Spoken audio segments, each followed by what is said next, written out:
Hi there, my name is Jill Renee Feeler, and I love to offer updated perspectives on things related to consciousness, enlightenment, spirituality, and really our individual best. I'm sort of a spiritual theorist, and I tend to be quite contrarian to most of the other spiritual teachings, not because I like to just be annoying, but because I often find that they aren't easy enough, they aren't fast enough, or they just don't work the way that they're supposed to work or that they're promised to work. So anyway, in this session today, I'd like to offer you an update to the idea of high vibe and low vibe. This is for any of you that are involved in spirituality and consciousness, you've probably heard of these terms, that something is, like they're high vibe, that's high vibe.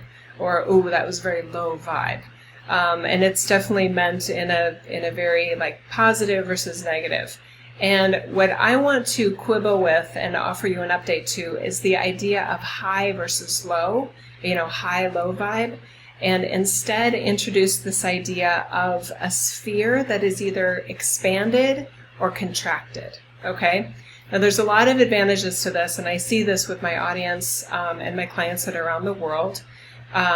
There is a much more rational and actionable way to look at your best self as an expanded you.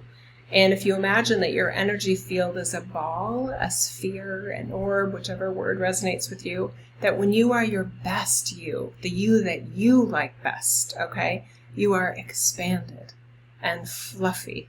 And there's so many choices in what you can say and what you can think and what you are doing and what you are being, that there's so many choices, and you're like, yes, I like this one, and you pick that one. So you're expanded and you're big. And when you are a version of you that you don't like as well, the version of you that has to say sorry later, the version of you that says thoughtless things or does thoughtless things, that's a contracted version of you.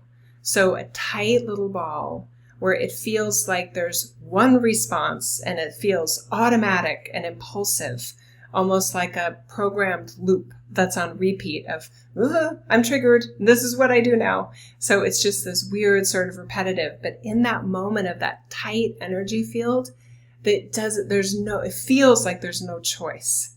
It feels like there's this programmed automatic thoughtlessness in what you do and say next. Or doing and saying nothing and being a turtle, going in your shell, fear. Okay. So that metaphor of tight ball that's contracted versus big puffy being with so many conscious, thoughtful choices to make in who and what you are in every moment works so much better than this idea of high vibe or low vibe. And one of the many reasons why it works so much better is that in our human experience, we are constantly able to contract into a tight ball or expand into a fluffy, thoughtful, conscious, heartfelt being. Okay? So that puffing out and contracting in and puffing out and contracting in can happen all the time. Now, is it awesome to stay as puffy as possible? Yeah. But with this method, you're not losing ground if you contract. If you have a moment of road rage, if you have a moment of being irritated by someone you love or a stranger that doesn't act the way you want them to or do what you want them to do, you don't lose ground. You're not sliding down a scale. And there's this misconception of high vibe is that if you are really high vibe, then you've lost your low vibeness and you'll never have low vibe moments. So I see this a lot with very devoted spiritual seekers, where when they feel like, I'm so expanded, I'm at a retreat, or, involved in this program, or I just had a reading, or I do readings, or I do coaching, and I'm so high vibe. And then they pick up a teenager from school one day, and all of a sudden they're just like, and they're all fussy and tight and contracted again.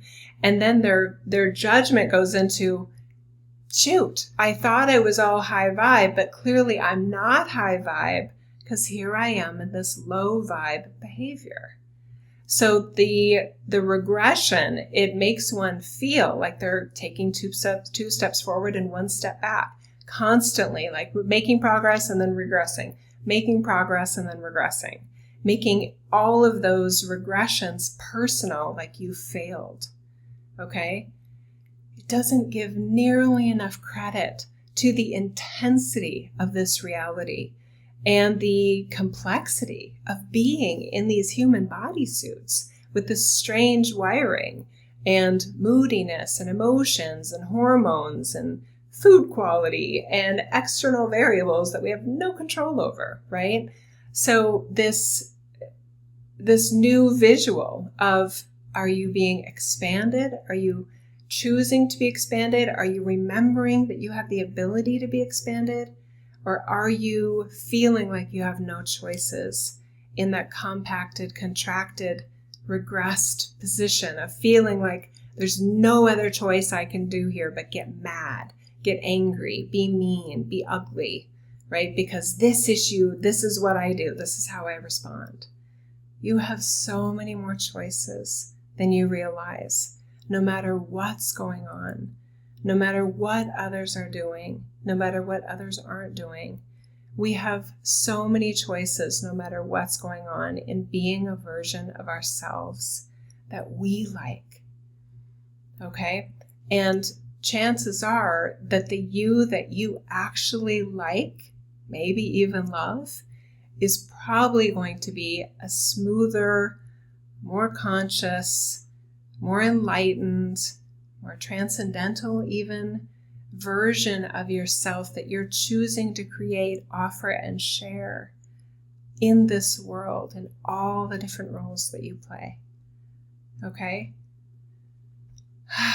I know, it's so much easier this way. There's so much less persecution of self. There's so much less analysis of, am I high vibe or am I low vibe? We're both. We're a range of consciousness in this reality.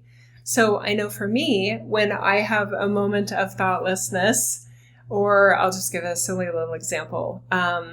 We have let's see, how old is V now? V is 19. We have a 19-year-old daughter. And we have a 16-year-old daughter, Georgia. And Georgia is very social. She's very extroverted. She hangs out with her friends all the time, more than I wish she would, because I miss her. And the other night, she got home at her, the time that she needs to get home on a school night. And I was deep in looking for some design thing, because we bought a new house on July 2nd of this year. And I'm still trying to make it feel as homey and as beautiful as I wanted to. So I was doing research on what was available for this or for that. And I was in that, problem solving mode when she got home. And she came in and I said, "Hey, Georgia," and I gave her a hug or whatever. And we kind of chit-chatted for a while, but I still had my laptop out. And she kind of sat there for a while and had a snack or whatever. And then she eventually got up and I said, "Oh no, are you going upstairs?" And she goes, "Yeah." And I'm like, "I blew it, didn't I?" And she kind of giggled. She said, "Love you." And she went upstairs. And I thought about that, not in a, "Oh my God, Jill, you're such a horrible mother, what a loser" kind of way. I thought about it at nighttime thinking, wow, I really missed it. I missed an opportunity there. There was nothing I was doing on my computer that was as important as, just connecting with her. And how did your day go? What did you guys do today? What did you watch on television? What movie did you watch? I mean, anything. Or just sitting with her and enjoying her presence. I love my kids. They're not perfect and I'm not perfect, but they are amazing beings, and I'm honored to have a front row seat to their lives. And I always want them to feel that way. So my choice the next night, which was last night, when similar situation, she gets home at the time she needs to get home, and then I closed the computer. I think I actually closed her, at least I put it to the side. She got her snack, she came and sat next to me, and I was like, "So," and we would just kind of did our little chit-chatty thing, and I asked her some questions. We talked about some things that matter to her and to me. And then I said, "By the way, I felt bad about last night." And I basically told her what I just told you guys. I said I was really bummed at myself because those weren't the choices I wanted to be making. And I realized that I was making choices that, anyway, I said, I'm sorry. And she said, it's okay. So she was very forgiving and graceful about it. But I wanted her to know in my more thoughtful choices that that wasn't it. The night before, I was not meeting my own standards in that way. Anyway, so it felt good. I felt good kind of letting her know that, and that I wanted to do better. And then we watched some silly show on television or something like that. But I felt that kind of, we were laughing, we were giggling, we were really enjoying each other.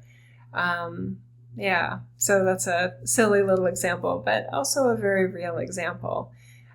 So when you have this system where you're not trying to assess whether you are at a certain level of enlightenment or consciousness, you're just recognizing that there's constant variation in how we feel, and choose what we are in those moments.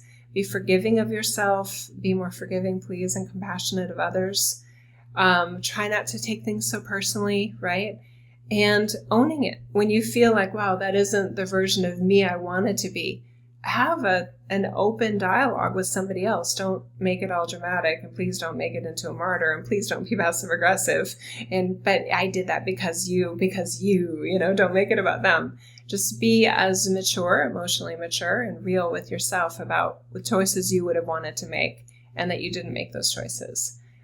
It really fosters a more authentic relationship bond with another person, and it reinforces a authentic relationship with yourself and all of the layers of you, right? Because when you can recognize the version of you and be compassionate towards the version of you that gets in that tight little ball, that gets road rage moments, or gets pissed off at a situation or someone, having that ability to recognize that version of you, feel the compassion for yourself, own it, that was real, that's a real version of you. And then there's the broader, more expanded version of you that you enjoy more, that others probably enjoy more.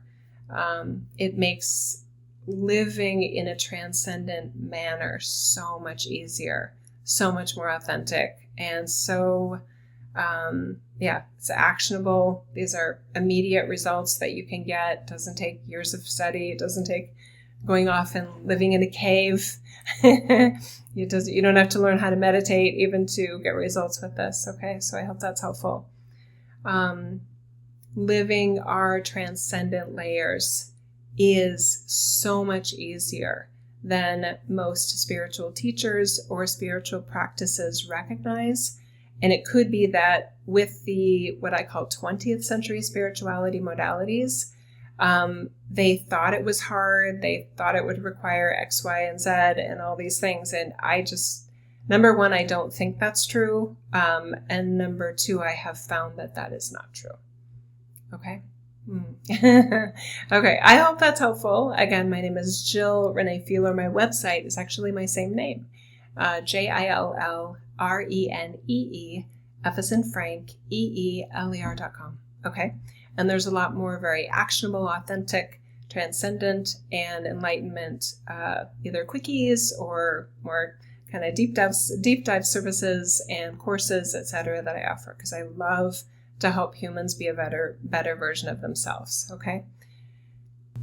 Without requiring it to be another job to do so. Okay. I love you guys. Bye-bye for now. If you like this message, thank you so much for hitting a little thumbs up or a like or subscribing and signing up for notifications. It is much appreciated.